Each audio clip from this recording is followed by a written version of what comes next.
Here I am, Andy XL, back with one more preview of Week 13 action, looking at the Monday Night Football game. So, in terms of my predictions, let's give you an update on that. After a 13 from 14 correct week in Week 12, I'm now 8 and 7 this week, having recovered from an 0 and 4 start to Thanksgiving week.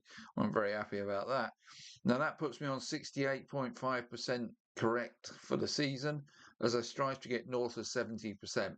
So let's see if I can keep that going, get a bit closer to that 70% mark with the New York Giants at the New England Patriots.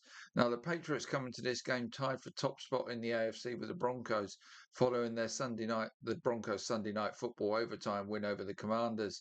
Thank you, Nick Benito. So a win here puts them half a game ahead at the top of the standings, ahead of the Patriots bye week. It would also maintain the 2.5 game lead they hold over the Bills in the AFC East coming into Week 13. For the Giants, pride and player evaluation ahead of the 2026 season is all they really have to consider here, along with where they're going to stand in how early a draft pick they're going to get. If you look back at the Patriots' 10 wins this season, interestingly, 7 of them have come against teams with 4 wins or less, and only one of them, Buffalo, has more than 7 wins to their credit at this stage of the season. So it's fair to say the Patriots have exploited a weak schedule, but you can only beat what is in front of you, and since week 4, that is exactly what they have done. And they come up against another team with just 2 wins in the Giants here. Their strengths have been their 6th-ranked passing offense and most of all the league's best run defense. They're ranked 17th for run offense and 19th for pass defense. So there are no obvious weaknesses, but the run defense is the standout area for them. Turning to the Giants, the only sub 500 team they have faced are the Saints, who they managed to lose to in week 5. So they have faced a much tougher schedule than the Patriots, but they've also not played well enough to be much better than their record of 2-10 suggests. Yeah, if they had an easier schedule, they might have got 4 wins, say, but they're still not a great team.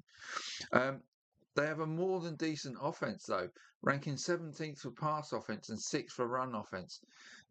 Does have to be said, however, that most of that ranking for run offense was earned before Cam Scatterbo went down, particularly in terms of rushing touchdowns, although Jackson Dart has been pretty effective in that regard at quarterback. And when you look at their pass offense, since they've lost Malik Neighbours, that's suffered too, but not as much as you might think. However, it is defensively that they have had issues, ranking 24th against the pass and 31st against the run, near the bottom, very near the worst in the league. The pass defense has suffered due to an injury hit secondary, though. That depleted secondary will rely on their pass rushing unit to help them out here, and that will come or should come primarily in the shape of Brian Burns, who is having an excellent season and has 13 sacks on his own to date.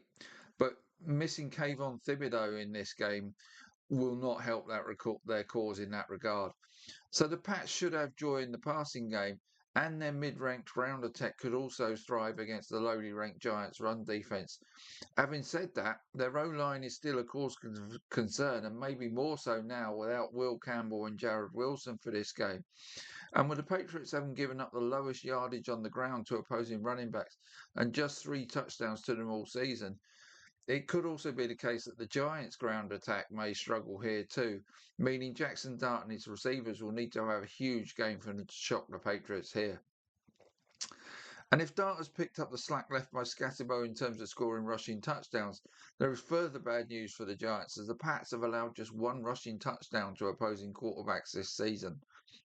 The rays of hope for the Giants are that the Pats have allowed 15 receiving touchdowns, joint 4th most in the league, to opposing wide receivers and a 10th best for opposing tight ends to face. The Giants, however, are the 2nd best team for opposing quarterbacks and running backs to face this season and 5th best for opposing wide receivers to face. So I can actually see the Giants having joy in the passing game, but how effective they are in the red zone could be crucial here. So they might look to tight end Theo Johnson, who leads the team with 5 receiving touchdowns, and he may well have to add to that number here if they're to get close to the Patriots or even beat them. But in truth, I just cannot see the Giants doing much to limit that Pats offense. As long as the Pats O-line holds up, they are likely to dominate time and possession and put heaps of points on board here. And so in a high scoring game, I'm going to take the Patriots to get their 11th win of the season. In terms of players to watch, Drake May, Trevion Henderson, Ramondre Stevenson and Stephon Diggs could have big games for the Patriots. Whilst if you're looking at the Giants side of things, Jackson Dart, Wan'Dale Robinson and the aforementioned Theo Johnson might be the best options for the Giants, both in terms of reality and fantasy. But as I say, I'm going to take the Patriots to win this and probably with a bit to spare. 31-20 is what I have it as. So enjoy tonight's game. And I'll come back with my normal updates on the power rankings and then separate piece on the MVP race and the race for Offensive Rookie of the Year. Also, I'll do my normal weekly thing on Good Week, Bad Week. So they're all the upcoming pieces, and then I'll get round to looking at week 14 and what that might bring us. And I'm going to start doing that slightly differently now we're post Thanksgiving into the last week of bye weeks for teams. I'm going to start looking at them in order of their relevance to the postseason, and there are 4 or 5 absolutely huge games coming up in week 14. So tune in for that one. Probably Thursday if I can get it out by then. I might just have to do the Thursday game because that's one of the 5. Dallas and Detroit. That's a massive game for both teams. So they're my upcoming tasks, and I'll look forward to seeing you soon.